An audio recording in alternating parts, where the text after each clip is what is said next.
La forêt avait encore une âme, et cette âme s'appelait Prajan. Prajan, la tigresse, donna naissance à 2 bébés, Kumpa et Cha. Sikao, la cigogne, prenait soin de ses œufs en les rafraîchissant d'un filet d'eau claire. Dans le clan des éléphants, quelques perturbateurs en rut bravaient Wan, la matriarche, et celle-ci devait faire preuve d'autorité pour établir l'ordre. Les macaques avaient pris possession d'un escarpement au pied duquel ils purent assister un jour au combat du cobra royal contre la couleuvre aquatique. Pendant ce temps, les chenilles broyaient les feuillages comme la civilisation des hommes dévorait la jungle perdue.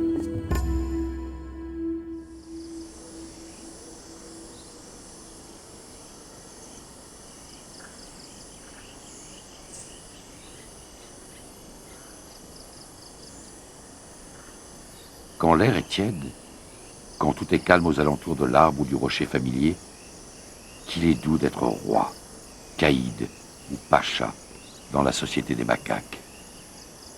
Comme vous êtes grand et fort, un subalterne ou une femelle vient vous épouiller. Installez-vous bien confortablement à la fourche d'une branche. Un avorton vous importune, chassez-le du revers de la main. Jouissez du temps présent et pour vous distraire, observez vos congénères.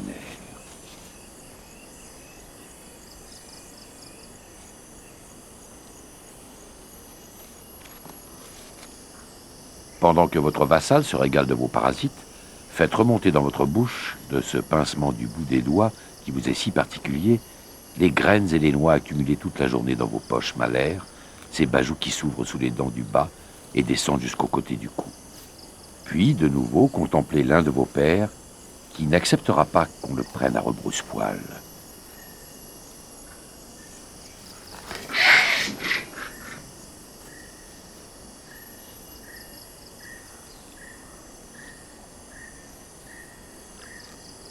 Aujourd'hui, vos poches malaires regorgent de friandises. Profitez-en. Vous pourriez, comme le petit peuple, n'avoir pour régal que les poux et les puces d'autrui. Vos semblables vous surprennent? Portez de nouveau sur eux un regard de primatologue attentif.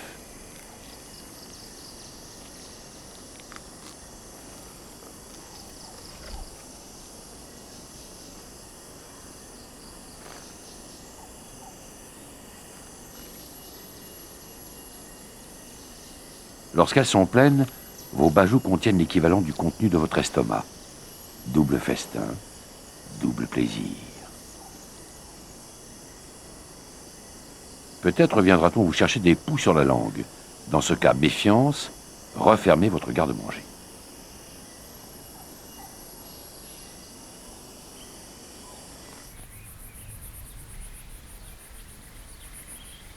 Jadis, la forêt s'étalait d'un seul tenant du golfe du Bengale à la mer de Chine méridionale. Elle offrait aux tigres et aux éléphants d'Asie un territoire aux bornes inatteignables. Aujourd'hui, dans la forêt morcelée, chaque animal a perdu ses cousins lointains, isolés de lui sur une autre île verte.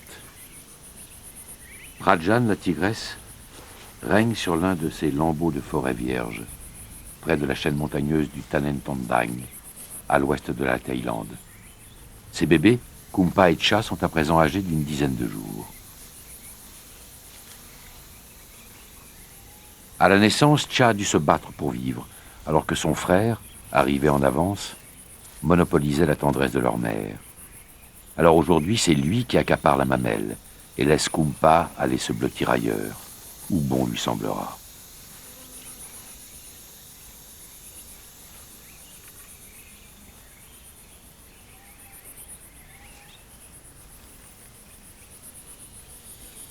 Comme si la difficulté qu'il a eue à naître l'avait armé de courage et de curiosité, Cha décide soudain de partir à l'aventure.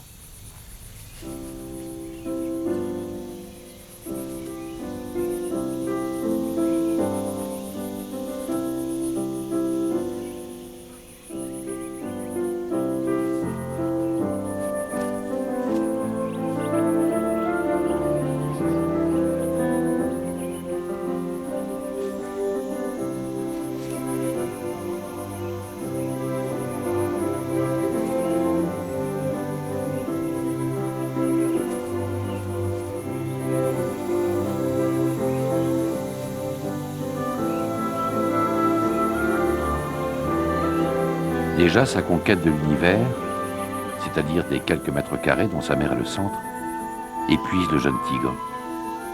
Mais devant ses yeux, qui ne peuvent encore voir autre chose que des halos de lumière, une ligne sombre se met en mouvement, comme un pointillé qui partage le sol.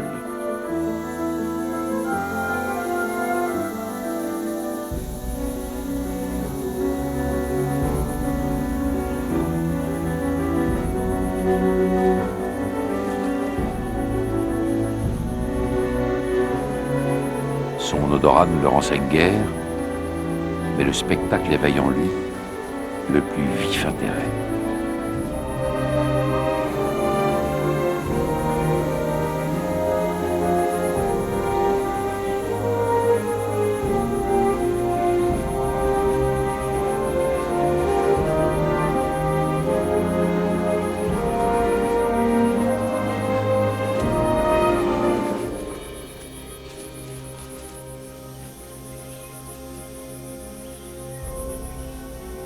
Ainsi s'achève le premier voyage de Tcha. Jeune tigre du Bengale né à la pleine lune de mai, voici seulement 10 jours. Submergé de fatigue et de faim, Tcha ne pense plus désormais qu'à ce lait tiède qui lui donnera la force de se venger du monde, ou peut-être même de l'apprivoiser.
« 300 000 cigognes se sont établis à proximité de la rivière. Une cité surpeuplée où piaillement et caquettement assassinent le doux bruissement de la forêt, aussi sûrement que la puanteur des fientes empoisonne l'air.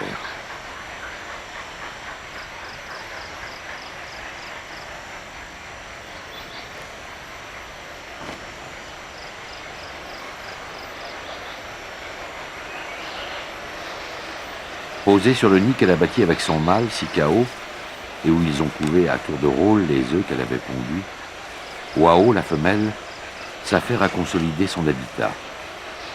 Et c'est surtout l'énervement de ses petits qui lui donne du fil à retordre. Leur peau encore noire absorbe chaque rayon du soleil au lieu de le refléter. Ajoutée à la faim, la chaleur les surexcite.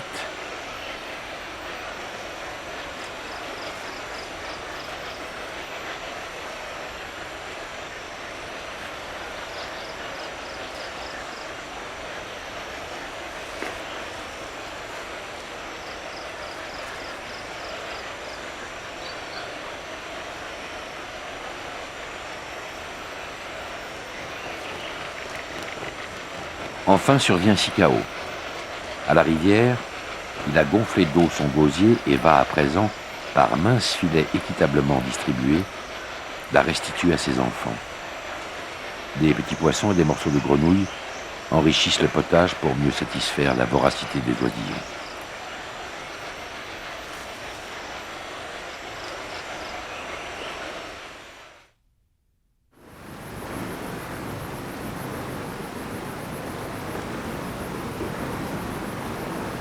Les monts Tanen Tong Dan, qui séparent la Birmanie de la Thaïlande, alimentent en eau chaque artère, chaque veine de la forêt. Cette eau ne viendra jamais à manquer.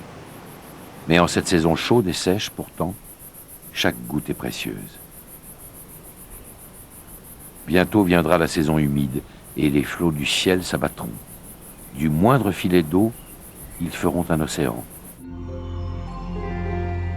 Mais pour l'instant, la crevette qui déambule sur le lit de gravier n'a guère le choix. Elle doit parfois côtoyer de trop près quelques prédateurs, réputés pour leur férocité. Une tortue Trionyx vient de l'apercevoir. D'instinct, la crevette sait à qui elle a affaire. Elle s'enfuit en un éclair. La tortue Trionyx est une tortue dite molle. Au lieu d'une carapace, son dos n'est couvert que d'une épaisse couche de peau, ce qui la rend vulnérable aux morsures de ses congénères ou à la griffure des rochers sous lesquels elle essaie parfois de se glisser. Cette peau a cependant pour avantage de laisser passer l'oxygène, ce qui limite la fréquence des remontées à la surface.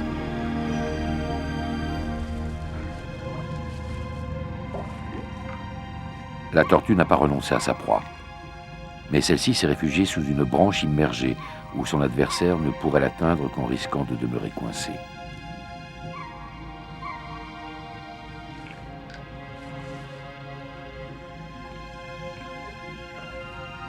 Le prédateur tente d'accéder au butin par une autre voie, mais le temps qu'il fasse son détour, la crevette a réussi à se dissimuler.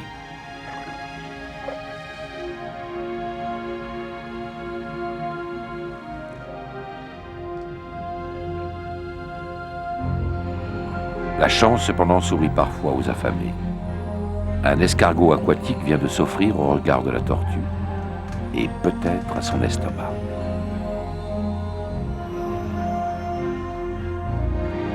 Encore faut-il trouver le moyen d'avaler la proie, et ça n'est pas une mince affaire.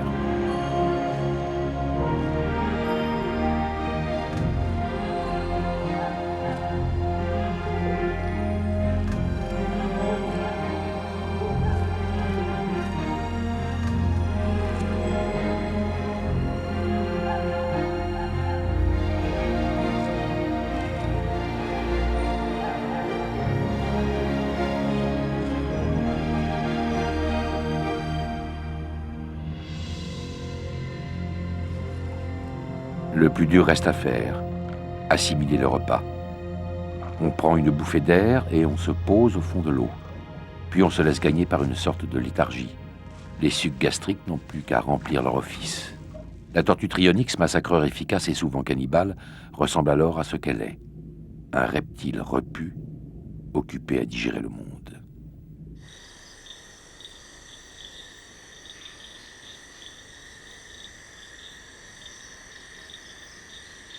Seuls les astres sauraient dire pourquoi une éléphante du clan de Wan s'est éloignée du groupe au moment précis de sa vie où elle devrait, au contraire, rechercher la présence de ses congénères.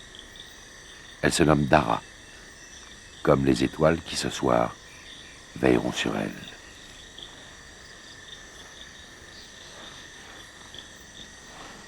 Depuis plusieurs heures, Dara passe d'une agitation extrême à des moments d'apathie. Ses larmes, les suintements de sa vulve, sa nervosité, tout indique que bientôt, le petit éléphant qui s'agite en ses flancs réclamera davantage d'espace et s'invitera dans la forêt.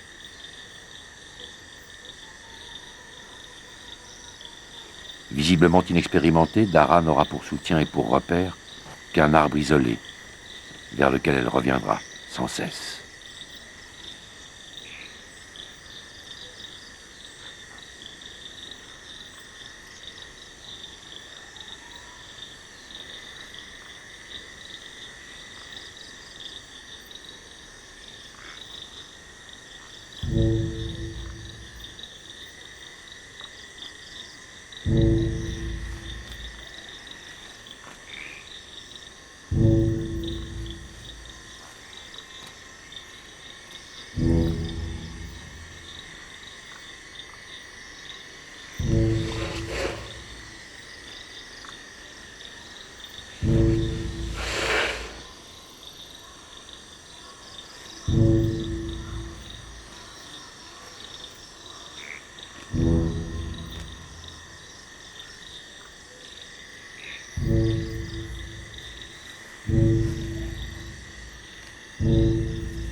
Prise de panique, Dara ne sait quelle position adopter.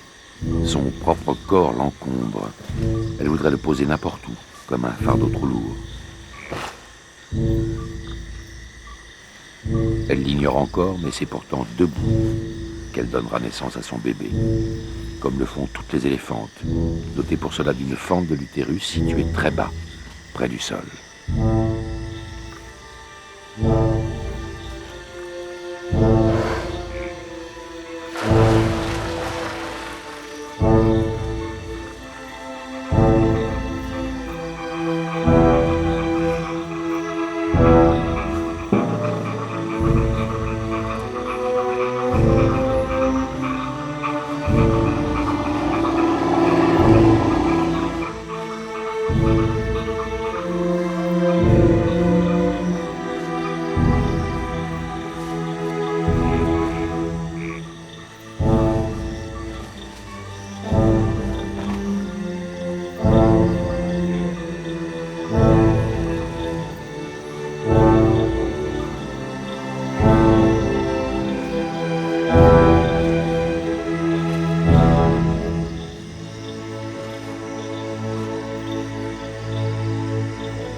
Le nouveau-né s'est débarrassé du placenta. C'est une femelle. Elle s'appellera Chang, mot qui signifie éléphant en langue thaï. Sa mère renifle chaque pli de sa peau comme si elle voulait le reconnaître ou se l'approprier.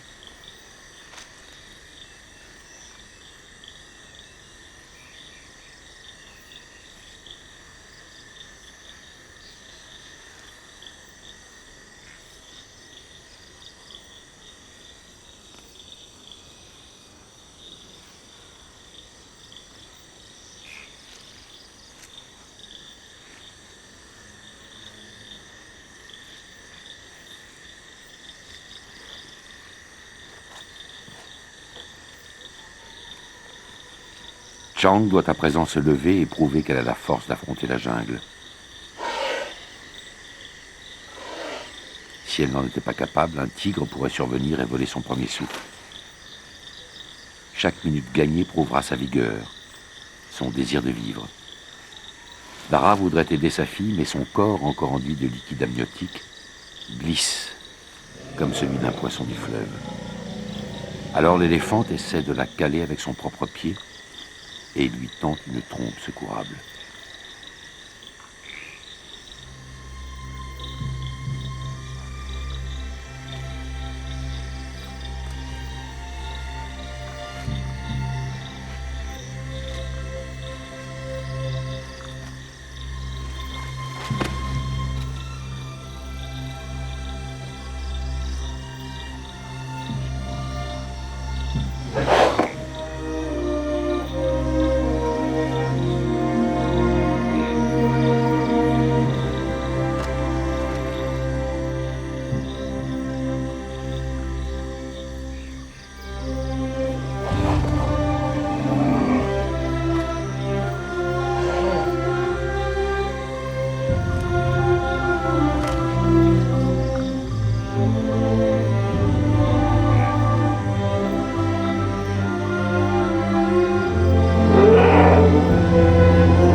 Après 22 mois passés dans le ventre de sa mère, Chang a prouvé qu'elle avait le courage de naître, de se lever, de marcher. Tigres et léopards, seuls prédateurs de l'espèce à laquelle elle appartient, ont consenti à ce qu'elle vive, comme eux, dans la forêt qui court le long de la rivière Tenasserim. Dans 80 ans, si les esprits de la jungle veulent bien veiller sur elle, Chang sera encore là. Mais dans quelle forêt? Dans quelle pénombre?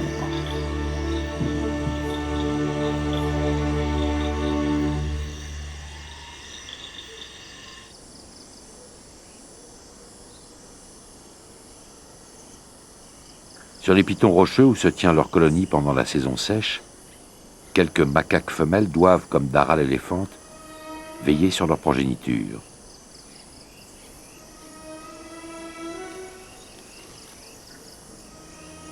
Parfois, parmi les jeunes du clan, un aventurier se détache de sa mère pour explorer le rocher, semblable à Vasco de Gama contournant celui du Cap.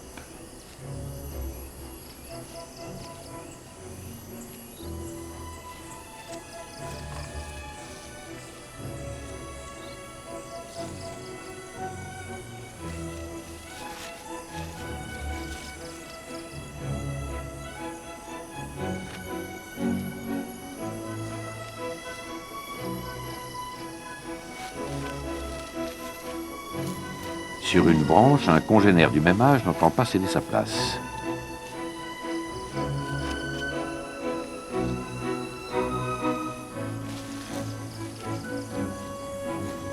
Servi par des talents d'acrobate dont il abuse devant les spectateurs agglutinés, Vasco de Gama s'éloigne vers d'autres horizons.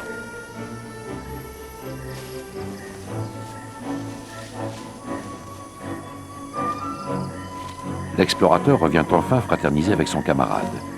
Chez les macaques, cela signifie se mordiller toutes les aspérités et protubérances disponibles.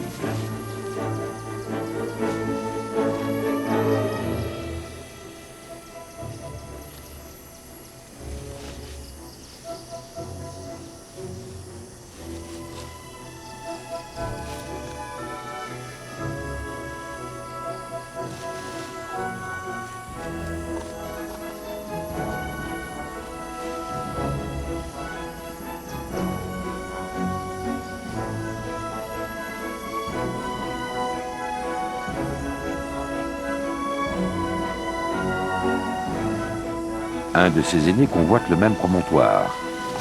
Vasco de Gama se retire aussitôt. Son jeune camarade devra bien lui aussi respecter les préséances et se pousser un peu.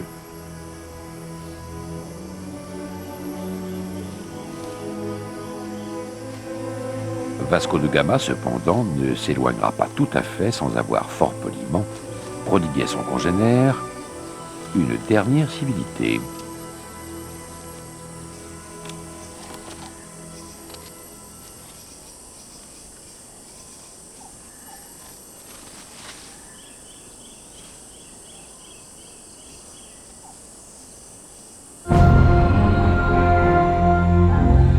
Sous des frondaisons semblables à celle-ci, il ne demeure dans toute l'Asie que 4000 tigres sauvages.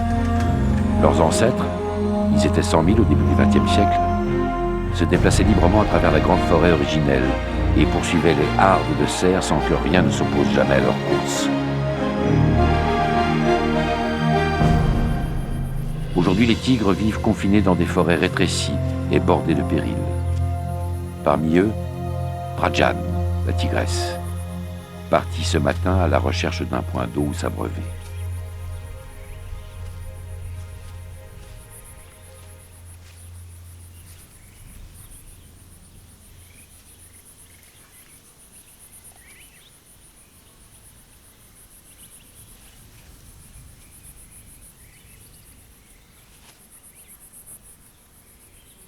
Est-ce pour s'assurer que rien de ce qui mord, pique ou démange ne se dissimule sous les reflets, ou pour chasser quelque impureté qui flotterait à la surface? Prajan ne boit qu'après avoir battu l'eau.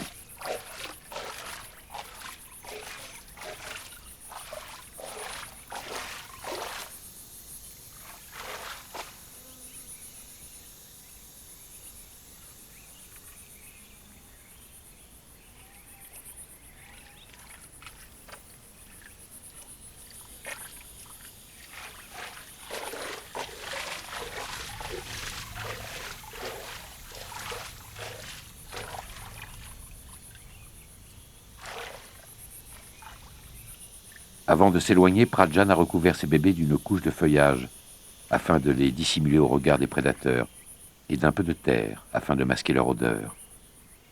Elle ne s'absentera pas longtemps et reviendra juste à temps pour les allaiter. Son escapade lui permettra de se rafraîchir en cette période de l'année, mai, où l'eau se raréfie.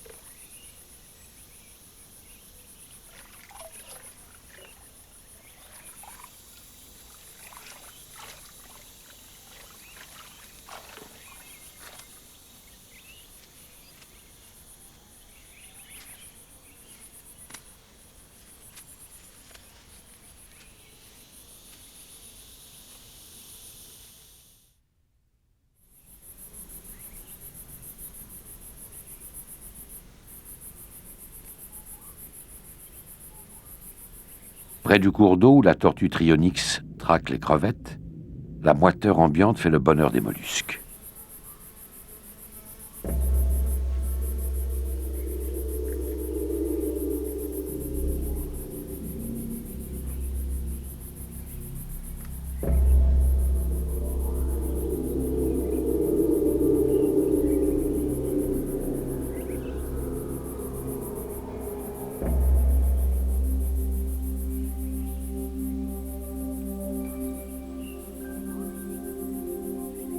Chez l'escargot, tout semble se matérialiser ex nihilo, comme un gant retourné qu'on enfile et qui prend forme. Le pied est venu d'abord. Ces contractions ondulatoires donneront au gastéropode son allure glissante. Puis jaillissent comme un périscope les tentacules supérieurs ponctués d'un œil noir et, plus petits, les tentacules tactiles. À l'intérieur, tout est mou, malléable, caoutchouteux. Mais à l'extérieur, la coquille forme un bouclier qu'on pourrait croire inviolable.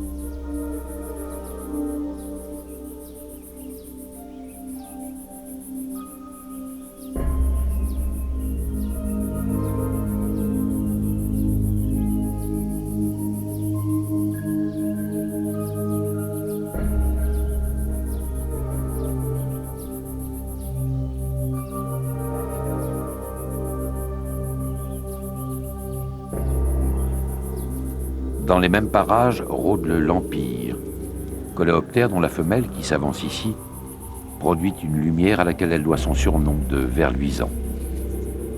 Deux principes guident les instincts du ver luisant. 1.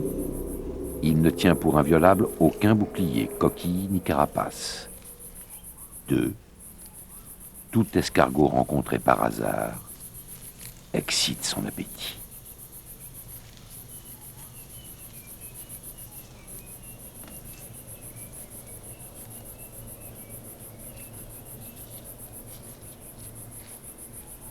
La tête du lampyre est équipée de 2 crochets acérés, creusés d'un canal par lesquels le coléoptère injecte d'abord à sa proie une substance anesthésiante, puis des enzymes qui vont la digérer avant même qu'elle ne soit absorbée. De cette manière, l'escargot sera liquéfié comme une soupe dans sa propre coquille avant d'être bu par son prédateur. Le meurtre est indolore et l'assassin opère par d'interminables mouvements de succion et d'aspiration.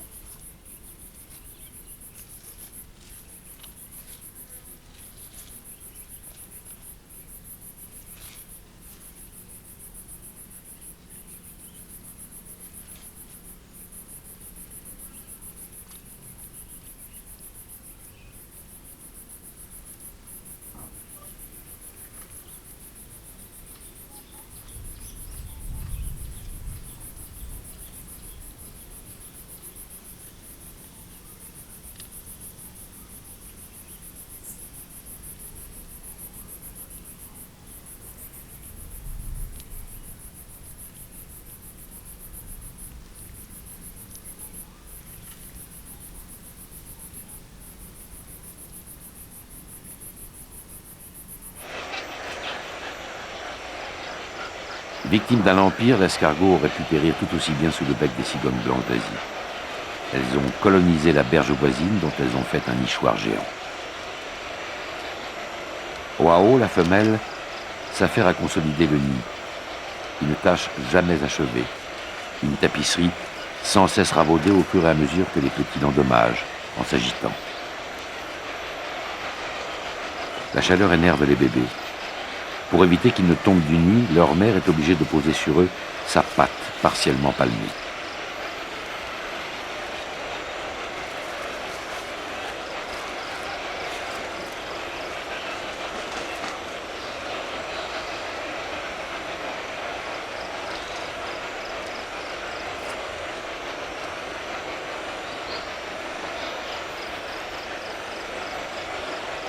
Aux heures les plus chaudes du jour, Wao se transforme en parasol.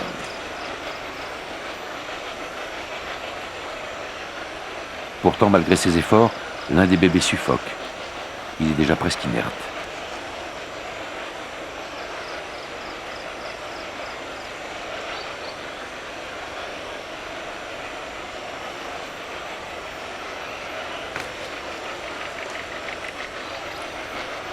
En réalité, la jeune cigogne s'est pris le coup sous une branche mal arrimée. Au prix de bien des efforts, elle parvient à se libérer. Sa mère doit aussitôt se lancer dans un nouveau chantier de réparation.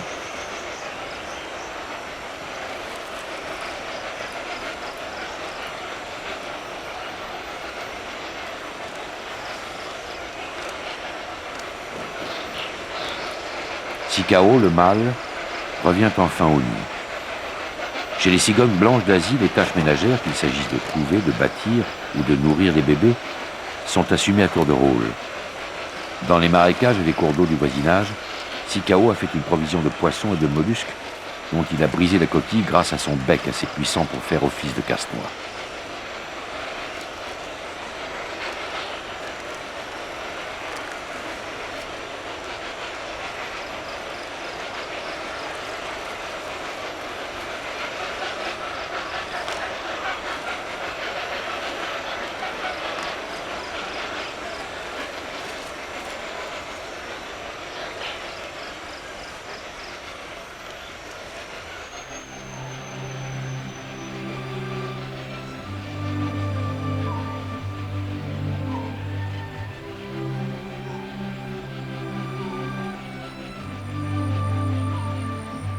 Sikao et Wao vont à présent, comme ils le font chaque fois que le soleil s'incline vers l'horizon de feu, se pincer délicatement du bout du bec, s'effleurer, se frôler. Ils courberont leur col et lèveront leurs ailes, comme une réminiscence de leur première parade amoureuse, quand ils s'unissaient en dansant au-dessus de la même plaine brûlante. Bientôt, quand la saison des pluies fera fuir les ibis, ils suivront le soleil dans sa course vers l'ouest. Ils iront avec lui se poser au Bangladesh. Mais avant que vienne ce jour, ils auront eu le temps d'élever leurs enfants et de les rendre capables, eux aussi, de voler vers les astres.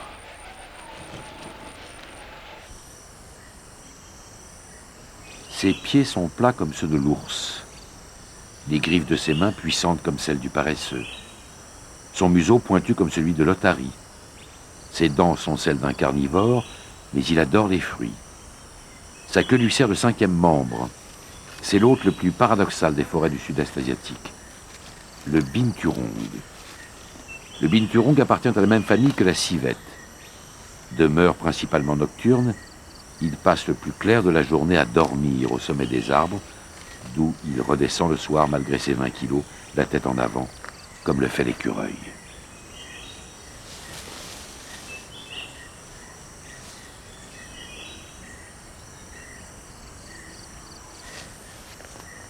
Dissimulé derrière un rideau de feuilles, un second binturong n'entend pas laisser passer son congénère.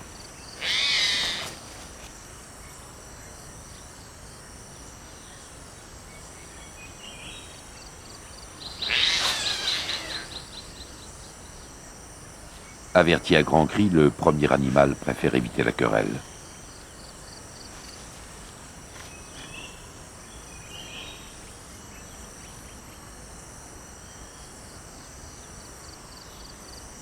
Le mauvais coucheur n'a pas fini de se plaindre. Le visiteur sera conspué à chaque pas de plus.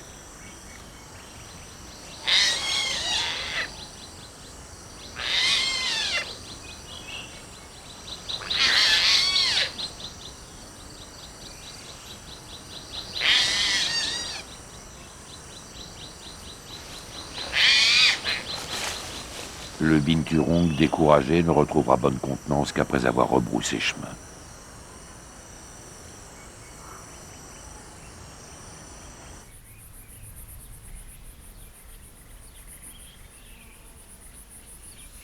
Sous une autre branche dort Prajan, la tigresse, épuisée par une chasse. La charge de 2 bébés et la nécessité de leur fournir le lait qui les fera grandir la contrainte à s'absenter souvent. Elle doit manger pour 3. Son fils, Cha, dort d'un sommeil moins lourd. Son rêve l'agite et le déstabilise.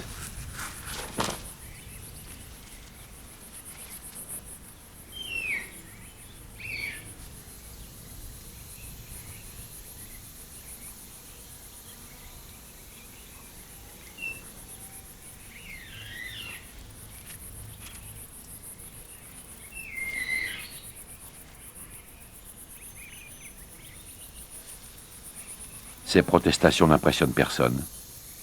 Le jeune tigre revient vers sa mère. Il sait désormais que sur une pente, il vaut toujours mieux faire la sieste en amont.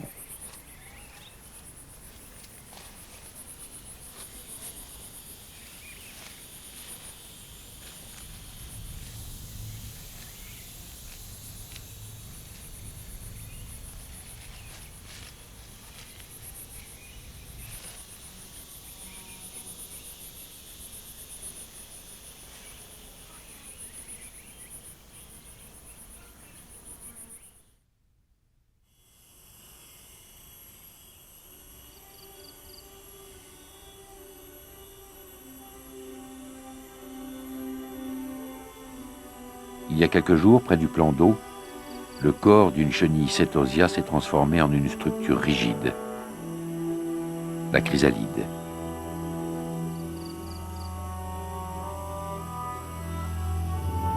Suspendue à une branche, cette structure s'est mise à fonctionner comme une usine chimique. Les organes internes de la chenille s'y sont liquéfiés. Puis, à partir de cette crème biologique, de nouveaux organes se sont constitués. Un papillon est désormais prêt à éclore.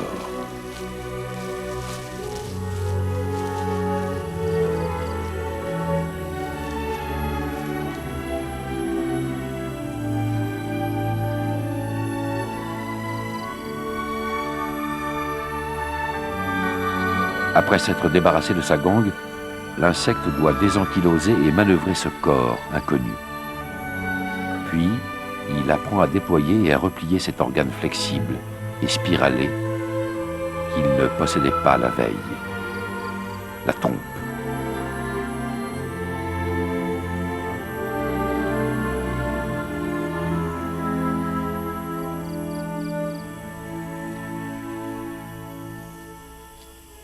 Il rejette des excréments nacrés et scintillants comme des perles. Appelés méconium, ils contiennent les déchets de digestion dont le corps ne pouvait se défaire quand il était replié et enfermé sur lui-même, à l'intérieur de la chrysalide.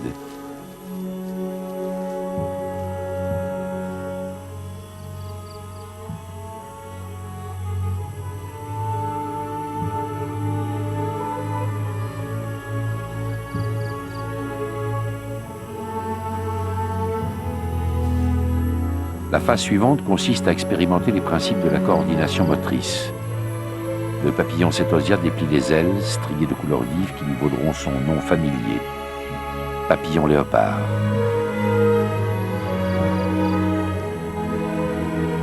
Sur d'autres branches, le même miracle se produit, comme si chaque arbre bourgeonnait et faisait éclore des fleurs bariolées et frissonnantes.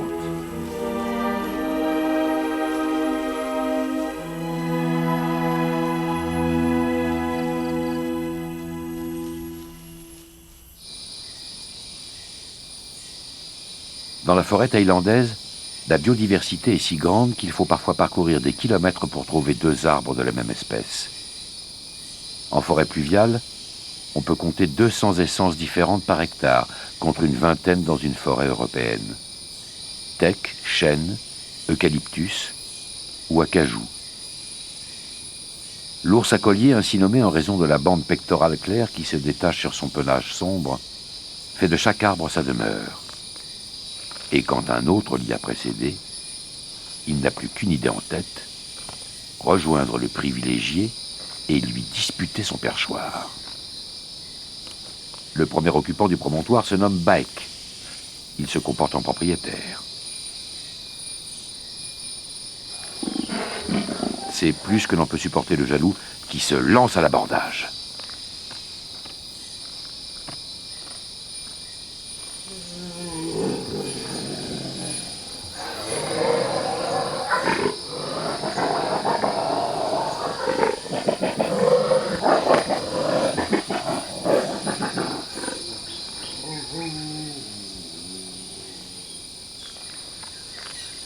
Les ours s'attaquent toujours, avant tout, à l'esprit de leur adversaire.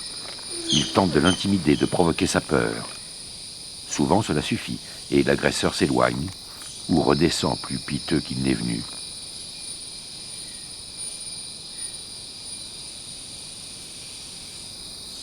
Le perdant s'en tirera avec un nez endolori.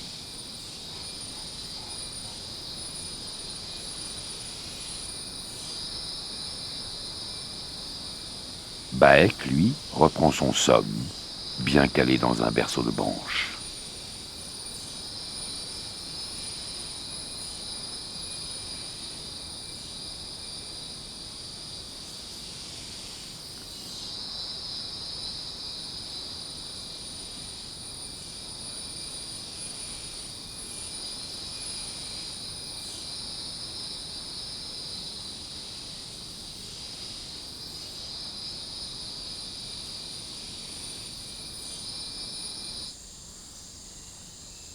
Il y a 10 heures exactement est née Chang, la fille de Dara l'éléphante.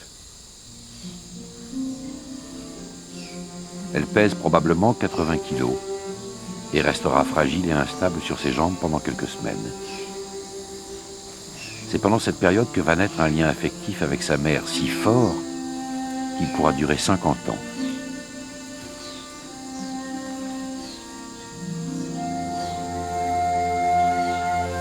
Dès les premières heures, Dara va examiner son bébé sous toutes les coutures, du bout de la trompe, comme si elle procédait à une méticuleuse auscultation.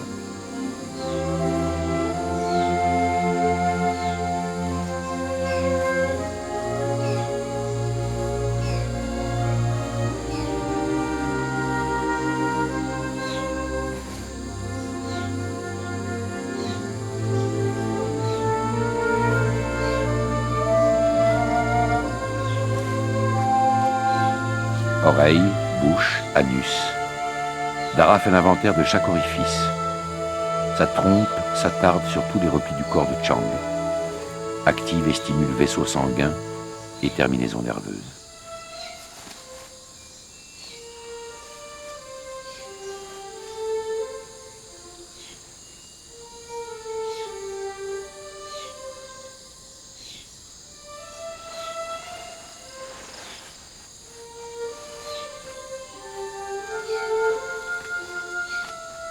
Chang mettra plusieurs jours à prendre conscience de son propre corps. Même la marche implique une coordination motrice qui lui viendra progressivement.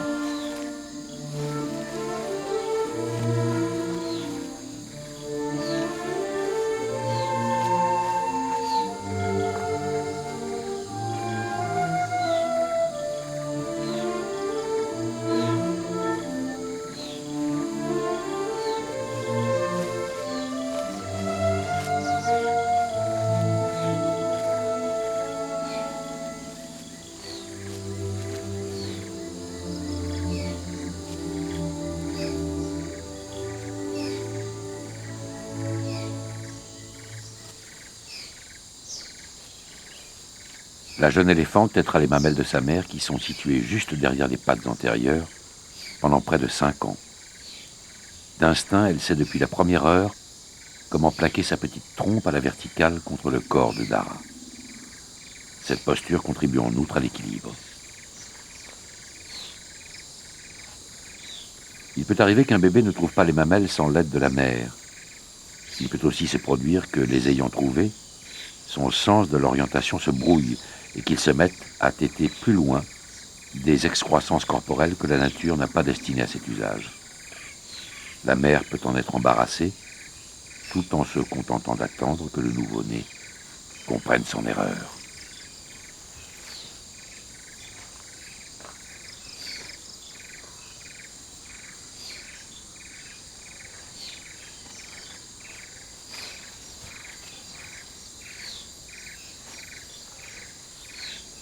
En quelques heures, alors que pendent encore à son ventre les restes du cordon ombilical, Chang a déjà beaucoup appris.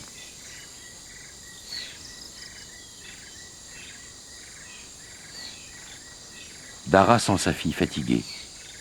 Pour alléger ses efforts, elle guide son menton avec délicatesse vers la mamelle gonflée.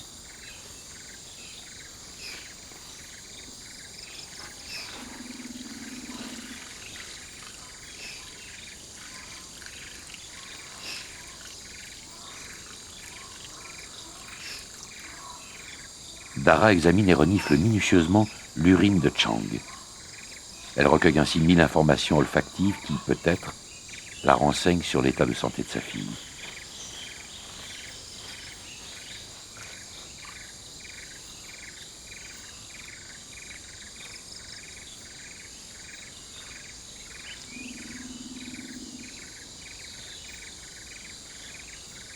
Puis Dara reprend son travail d'auscultation comme un médecin qui établit une expertise. C'est grâce à ce processus que, chez les éléphants, la mère et l'enfant entretiennent dès les premiers instants un contact intensément charnel. Chaque geste fait intervenir tous les sens. Le toucher, l'odorat, le goût, l'ouïe, la vue. Dans le cerveau de l'éléphante se gravent à jamais les signes et les informations grâce auxquelles, tout au long du demi-siècle à venir, Chang demeurera le prolongement de sa propre chair.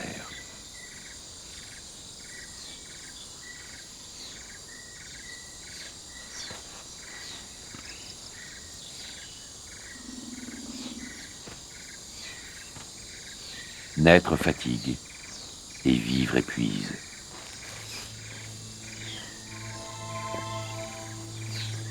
À l'âge de Chang, il faut dormir pour voir renaître à chaque réveil, comme la marée d'un océan, la tendresse d'une mère.